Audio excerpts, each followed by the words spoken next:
ದಕ್ಷಿಣ ಕನ್ನಡ ಜಿಲ್ಲಾ ವಿಧಾನ ಪರಿಷತ್ ಚುನಾವಣಾ ಕಣ ರಂಗೇರ್ತಾ ಇದೆ. ಪ್ರಬಲ ಪಕ್ಷಗಳಿಗೆ ಸ್ಪರ್ಧೆ ನೀಡಲು ಸಹಕಾರಿ ಧುರೀಣ ಕಣಕ್ಕೆ ಇಳಿತಾ ಇದ್ದಾರೆ.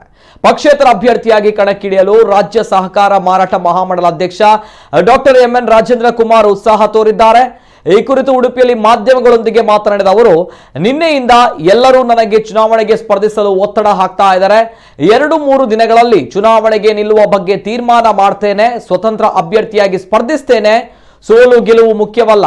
ಯಾವುದೇ ಕಾರಣಕ್ಕೂ ಕೂಡ ಪಕ್ಷದಿಂದ ಸ್ಪರ್ಧಿಸುವುದಿಲ್ಲ. ನವೋದಯ ಸದಸ್ಯರು, ಪಂಚಾಯತ್ ಸದಸ್ಯರು, ಸ್ವಸಹಾಯ ಸಂಘ, ಸಹಕಾರಗಳಿಂದ ಒತ್ತಡ ಇದೆ. ನವೆಂಬರ್ 17ರಂದು ನನ್ನ ತೀರ್ಮಾನ ಪ್ರಕಟಿಸುತ್ತೇನೆ ಎಂದು, ಸಾಧ್ಯವಾದರೆ ಅದೇ ದಿನ ನಾಮಪತ್ರ ಕೂಡ ಸಲ್ಲಿಸ್ತೇನೆ ಎಂದು ಹೇಳಿದ್ದಾರೆ. ನಾನು ಒಂದು 2-3 ದಿವಸದಲ್ಲಿ ನಿರ್ಣಯ ತಗೊಳ್ತೇನೆ.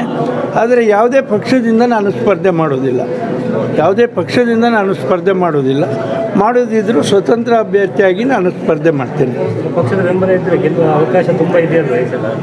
ಪಕ್ಷದ ಗೆಲ್ಲುವುದು ಸೋಲುವುದು ಆಮೇಲೆ, ಪಕ್ಷದಿಂದ ನಾನು ಸ್ಪರ್ಧೆ ಮಾಡೋದಿಲ್ಲ.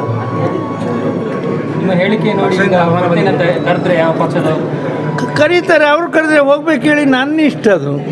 ನಾನು ಹೇಳಿದಲ್ಲ, ನಾನು ಪಕ್ಷದಿಂದ ಸ್ಪರ್ಧೆ ಮಾಡೋದಿಲ್ಲ ಅಂತ. ಮೊದಲು ಇತ್ತು, ಈಗ ಎಲ್ಲಿಯಾದರೂ ನೋಡಿದರೆ ನೀವು ನನ್ನನ್ನು? ಯಾವ ಪಕ್ಷದಲ್ಲಿ ನೋಡಲಿಲ್ಲ ನೀವು. ಕಾಂಗ್ರೆಸ್ಸಿಗರ ನಡುವೆ ಇದ್ದೀವಿ ಅಲ್ಲ, ನಾನು ಈಗ ಇಲ್ಲಿ ಎಸ್ಪಲ್ ಇದ್ದಾರೆ, ಅವರ ಜೊತೆನೇ ಇದ್ದಾನೆ. ಹೌದು, ನಾವು ಕೋಆಪರೇಟಿವ್ ಸಹಕಾರಿಗಳಾಗಿ ಇದ್ದೇವೆ. ನಮಗೆ ಒತ್ತಡ ಇರೋದು ಎಲ್ಲಿಂದ, ಯಾರಿಂದ? ಅಂದರೆ ಎಲ್ಲ ನಿಮ್ಮ ನವೋದಯದ ಸದಸ್ಯರು ಹೇಳ್ತಾರೆ. ನವೋದಯ ಸದಸ್ಯರಿದ್ದಾರೆ, ಪಂಚಾಯತ್ ಮೆಂಬರ್ಗಳಿದ್ದಾರೆ, ಸಹಕಾರಿಗಳು ಇದ್ದಾರೆ, ಎಲ್ಲರೂ ಹೇಳ್ತಾರೆ. ನೋಡಿ, ಕೋಆಪರೇಟಿವ್ನಲ್ಲಿ ಇದ್ದವರು, ಸಹಕಾರ ಕ್ಷೇತ್ರದಲ್ಲಿ ಇದ್ದವರು 50% ಪಂಚಾಯತ್ನಲ್ಲಿ ಇದ್ದಾರೆ ಮೆಂಬರಾಗಿ. ನಮ್ಮ ಮಹಿಳೆಯರು ಒಂದು 25-30% ನಮ್ಮವರಿದ್ದಾರೆ. ನವೋದಯ ಇರ್ಬೋದು, ಇನ್ನೊಂದು ಗುಂಪು ಇರ್ಬೋದು, ಒಂದು 30% ಅವರಿದ್ದಾರೆ. ಹಾಗಾಗಿ ಅವ್ರು ಕೇಳೋದು ಸಹಜ, ನಮಗೊಂದು ಪ್ರಾತಿನಿಧ್ಯ ಸಿಕ್ಕಲಿ ಹೇಳಿ. ಅವರು ಯಾವ ಪಕ್ಷದವ್ರ ಹತ್ರ ಕೇಳೋದಿಲ್ಲ. ಅವರು ಯಾವುದೇ ಪಕ್ಷದಿಂದ ನೀವು ನಿಲ್ಲಿ ಅಂತ ಯಾರೂ ಹೇಳಿಲ್ಲ. ನಿಲ್ಲಿ ಅಂತ ಹೇಳಿದ್ದಾರೆ, ಸ್ಪರ್ಧೆ ಮಾಡಿ ಅಂತ ಹೇಳಿದ್ದಾರೆ. ಯಾವಾಗ ತೀರ್ಮಾನ ಇನ್ನು 27ರವರೆಗೆ, 23ರವರೆಗೆ, 17ರವರೆಗೆ ಇದೆ. 17ಕ್ಕೆ ತೀರ್ಮಾನ ಮಾಡ್ತೀನಿ. ಇದು ಸದ್ಯ ದಕ್ಷಿಣ ಕನ್ನಡ ಜಿಲ್ಲಾ ವಿಧಾನ ಪರಿಷತ್ ಚುನಾವಣಾ ಕಣ ರಂಗೇರ್ತಾ ಇದೆ. ಪ್ರಬಲ ಪಕ್ಷಗಳಿಗೆ ಸ್ಪರ್ಧೆ ನೀಡಲು ಇದೀಗ ಸಹಕಾರಿ ಧುರೀಣ ಕಣಕ್ಕಿಳಿತಾ ಇದ್ದಾರೆ. ಈ ಬಗ್ಗೆ ಹೆಚ್ಚಿನ ಮಾಹಿತಿ ನಮ್ಮ ಜೊತೆ ದೂರವಾಣಿ ಸಂಪರ್ಕದಲ್ಲಿದ್ದಾರೆ SCDCC ಬ್ಯಾಂಕ್ನ ನಿರ್ದೇಶಕರು, ಜೊತೆಗೆ ಸಹಕಾರಿ ಧುರೀಣರು ಕೂಡ ಹೌದು, ಡಾಕ್ಟರ್ ಐಕಳಭಾವ ದೇವಿ ಪ್ರಸಾದ್ ಶೆಟ್ಟಿ ಅವರು. ಸರ್ ನಮಸ್ತೆ. ಸದ್ಯ ಈ ಒಂದು ಬೆಳವಣಿಗೆ ಹಿಂದಿನಿಂದಲೂ ಕೂಡ ಕರಾವಳಿ ಭಾಗದಲ್ಲಿ ತುಂಬಾ ದೊಡ್ಡ ಮಟ್ಟದಲ್ಲಿ ಕೇಳಿ ಬರ್ತಾ ಇತ್ತು. ಯಾವಾಗ ಈ ರೀತಿಯ ಬೆಳವಣಿಗೆ ಆಗುತ್ತೆ, ಯಾವಾಗ ಎಂ.ಎನ್. ರಾಜೇಂದ್ರ ಕುಮಾರ್ ಅವರು ರಾಜಕೀಯಕ್ಕೆ ಪ್ರವೇಶಿಸ್ತಾರಾ ಅನ್ನುವಂತಹ ಪ್ರಶ್ನೆಗಳ ನಡುವೆ ಇದೀಗ ಉತ್ತರ ಸಿಕ್ಕಿರುವಂತದ್ದು. ಏನ್ ಹೇಳ್ತೀರಾ sir, first reaction? M.N.. Rajendra Kumar ಅವರು ರಾಜಕೀಯಕ್ಕೆ ಪ್ರವೇಶ ಮಾಡಬೇಕಾಗಿದ್ರೆ ಅವರಿಗೆ ಅನೇಕ ಅವಕಾಶಗಳಿತ್ತು.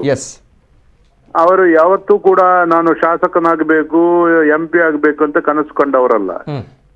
ಆದ್ರೆ ಈಗಿನ ಪರಿಸ್ಥಿತಿ ಮತ್ತು ಗ್ರಾಮ ಪಂಚಾಯತ್ ಮತ್ತು ಸಹಕಾರಿ ಕ್ಷೇತ್ರವನ್ನು ಎಲ್ಲಾ ಸರ್ಕಾರಗಳು ನಿರ್ಲಕ್ಷ್ಯ ಮಾಡ್ತಾ ಇದೆ. ಇದಕ್ಕೊಂದು ನಮ್ಮ ಪ್ರತಿನಿಧಿ ನಮಗೆ ಬೇಕು.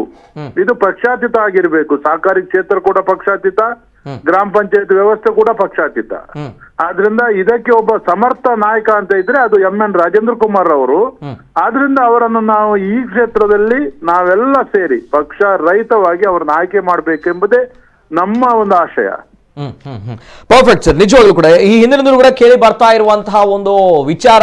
ಜೊತೆಗೆ ಪ್ರಬಲ ಪಕ್ಷಗಳು, ರಾಷ್ಟ್ರೀಯ ಪಕ್ಷಗಳು ಸೇರಿದಂತೆ ಕಾಂಗ್ರೆಸ್, ಬಿಜೆಪಿ ಸೇರಿದಂತೆ ಇತರ ಪಕ್ಷಗಳು ಕೂಡ ಡಾಕ್ಟರ್ ಎಂ.ಎನ್. ರಾಜೇಂದ್ರ ಕುಮಾರ್ ಅವರನ್ನ ಪಕ್ಷಕ್ಕೆ ಬನ್ನಿ, ತಮ್ಮ ಪಕ್ಷದಲ್ಲಿ ನಿಲ್ಲಿ, ನಾವುಗಳು ಟಿಕೆಟ್ ಕೊಡ್ತೇವೆ, ತಾವು ಜಯಗಳಿಸ್ತೀರ ಅನ್ನುವಂತಹ ಒಂದು ಅನೇಕ ವಿಚಾರಗಳನ್ನ ಹಿಂದಿನಿಂದ ಕೂಡ ಹೇಳಿಕೊಂಡು ಬರ್ತಾ ಇತ್ತು.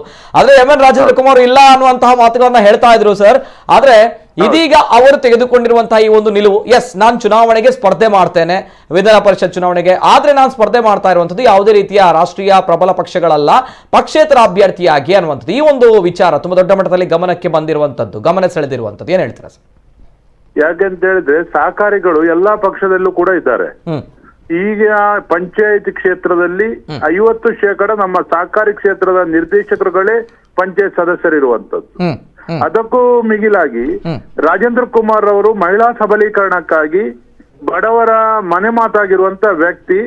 ನವೋದಯ ಸ್ವಸಹಾಯ ಸಂಘಗಳ ಮೂಲಕ ಉಭಯ ಜಿಲ್ಲೆಯ ಪ್ರತಿ ಮನೆಗಳು ಆ ಸಂಘದ ಸದಸ್ಯರಿದ್ದಾರೆ. ಆ ಸಂಘದವರೇ ನಮ್ಮ ಪಂಚಾಯತ್ ಸದಸ್ಯರುಗಳಿದ್ದಾರೆ. 30% ಜನ ಅದರ ಸದಸ್ಯರಿದ್ದಾರೆ. ಆದ್ರಿಂದ ಅವರದೆಲ್ಲ ಒಕ್ಕೊರಳವಾದಂತ ಒತ್ತಡ ರಾಜೇಂದ್ರ ಕುಮಾರ್ ಅವರಿಗೆ, ತಾವು ಈ ಚುನಾವಣೆಯಲ್ಲಿ ಸ್ಪರ್ಧಿಸಬೇಕು, ನಮ್ಮ ಪ್ರತಿನಿಧಿ ಆಗಿರ್ಬೇಕು, ನೀವು ಬಡವರ ಪ್ರತಿನಿಧಿ ಆಗಿರ್ಬೇಕು, ಜನ ಮನ್ನಣೆ ನೀಡುವಂತ ಜನಪ್ರತಿನಿಧಿ ಆಗಿರ್ಬೇಕೆಂಬುದು ಎಲ್ಲರದ್ದು ಕೂಡ ಒಂದು ಬಹಳ ದೊಡ್ಡ ಒಂದು ಕೂಗು. ಇದು ರಾಜಕೀಯ ಪಕ್ಷಕ್ಕೆ ಹೋದ್ರೆ ಅವರು ಒಂದು ಪಕ್ಷಕ್ಕೆ ಬ್ರ್ಯಾಂಡ್ ಆಗ್ತಾರೆ ಅಂತ ಹೇಳಿ, ನಾನು ಎಲ್ಲ ಪಕ್ಷದವರ ಹತ್ರ ಮಿತ್ರತ್ವ ಇದೆ. ನಾನು ಎಲ್ಲ ಪಕ್ಷದವರು ಕೇಳಿದ್ರು, ನೀವು ನಮ್ಮ ಪಕ್ಷದಲ್ಲೇ ಚುನಾವಣೆಗೆ ಸ್ಪರ್ಧೆ ಮಾಡಬೇಕು ಅಂತ. ಆದ್ರೆ ಅದನ್ನೆಲ್ಲ ಬದಿಗೆ ಸರಿಸಿ, ನಯವಾಗಿಯೇ ಬದಿಗೆ ಸರಿಸಿದ್ದಾರೆ.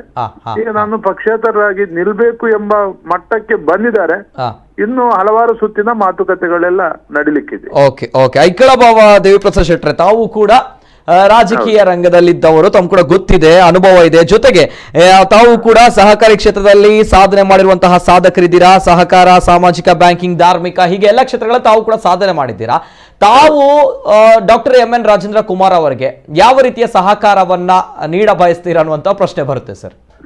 ನೋಡಿ, ನಮ್ಗೆ ರಾಜೇಂದ್ರ ಕುಮಾರ್ ಅವರು ನಮ್ಮ ಮಾರ್ಗದರ್ಶಕರು ಹೌದು, ನಮ್ಮ ಆತ್ಮೀಯ ಮಿತ್ರರು ಹೌದು.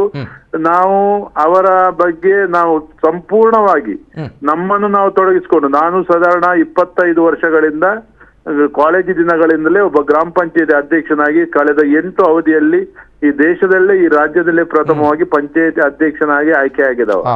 ಆ ಗ್ರಾಮೀಣ ಅಭಿವೃದ್ಧಿ ಏನು, ಹೇಗೆ ಮಾಡಬೇಕು, ಅದಕ್ಕೆ ಯಾರು ಸೂಕ್ತ ಎಂಬುದನ್ನು ನಾವೆಲ್ಲ ತಿಳ್ಕೊಂಡಿದ್ದೇವೆ. ಅನೇಕ ರಾಜ್ಯಕ್ಕೆ ಮಾದರಿ ಆಗುವಂತ ಯೋಜನೆಗಳನ್ನೆಲ್ಲ ಅಭಿವೃದ್ಧಿಯಲ್ಲಿ ತರಿಸಿದ್ದೇವೆ. ಇದೀಗ ನಮ್ಗೆ ರಾಜೇಂದ್ರ ಕುಮಾರ್ ಅವರು ಚುನಾವಣೆಗೆ ಸ್ಪರ್ಧೆ ಮಾಡ್ತಾರಂತ ಹೇಳಿದ್ರೆ ಅವರಿಗೆ ಏನೆಲ್ಲ ನಮ್ಗೆ ಸಹಕಾರ ಮಾಡ್ಲಿಕ್ಕೆ ಸಾಧ್ಯತೆ ಇದೆ, ಯಾವ ರೀತಿ ಆ ಒಂದು ಚುನಾವಣಾ ಸ್ಟ್ರಾಟಜಿ ನಾವು ಮೇಂಟೈನ್ ಮಾಡಬೇಕು, ಅದನ್ನೆಲ್ಲ ಮಾಡಿಕೊಂಡು ರಾಜೇಂದ್ರ ಕುಮಾರ್ ಅವರನ್ನು ಅತಿ ಅಧಿಕ ಮತಗಳಿಂದ ಗೆಲ್ಲಿಸುವುದೇ ನಮ್ಮ ಗುರಿ ಹೊರತು ಬೇರೆ ಯಾವುದೇ ರೀತಿಯಲ್ಲಿ ನಾವು ಬೇರೆ ಯೋಚನೆ ಮಾಡುತ್ತೇವೆ. Okay okay yes sir, Rajendra Kumar ಅವರು ಈ ಮಾತನ್ನ ಹೇಳಿದ್ದಾರೆ. ಸೋಲು ಗೆಲುವು ಮುಖ್ಯವಲ್ಲ, ಯಾವುದೇ ಕಾರಣ ಕೂಡ ಪಕ್ಷದಿಂದ ಸ್ಪರ್ಧಿಸುವುದಿಲ್ಲ. Yes yes sir, thank you sir, thank you so much. Doctor Aikala Bhava Deviprasad Shetty ಅವರ ಮಾತುಗಳು ಇದು. ಸಹಕಾರಿ ಕ್ಷೇತ್ರದ ಧುರೀಣರು ಕೂಡ ಹೌದು ಇವರು.